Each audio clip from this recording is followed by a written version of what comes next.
अस्सलाम वालेकुम, मैं हूं आपका मेंटोर फुरकान शाहिद और आज हम डिस्कस करेंगे what is GDP. GDP means gross domestic product, which means goods and services generated by the citizen of a country within the boundary wall of the country। इसका मतलब ये है कि एक स्पेसिफिक पीरियड के दौरान एक मुल्क में कितनी गुड्स एंड सर्विसेज जनरेट हुई हैं। अगर गुड्स की बात की जाए तो इसको डिफरेंट सेक्टर्स में डिवाइड किया गया है, like agriculture, large scale manufacturing and other goods.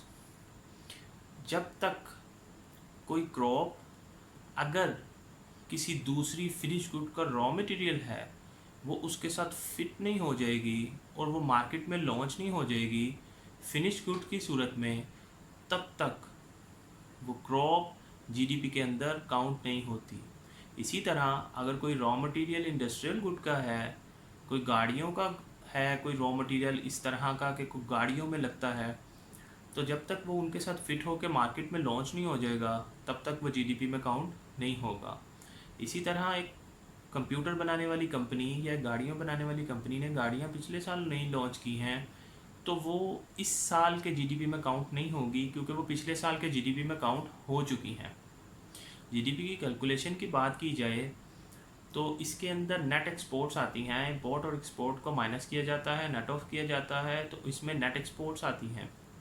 फिर उसके बाद तमाम जीडीपी का तखमीना लगा के इसके अंदर टैक्सेस को ऐड करके और सब्सिडीज़ को माइनस कर दिया जाता है।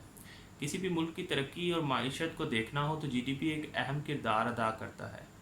इसके अंदर एक मुल्क में जितनी फ़ॉरेन कंपनीज़ भी काम कर रही हैं उनकी तरफ से पैदा की गई, जनरेट की गई जितनी भी गुड्स एंड सर्विसेज हैं वो भी काउंट होती हैं। और इन सारी चीज़ों के इल्म को, इन सारी चीज़ों के तज्ज़िये को जीडीपी कहा जाता है।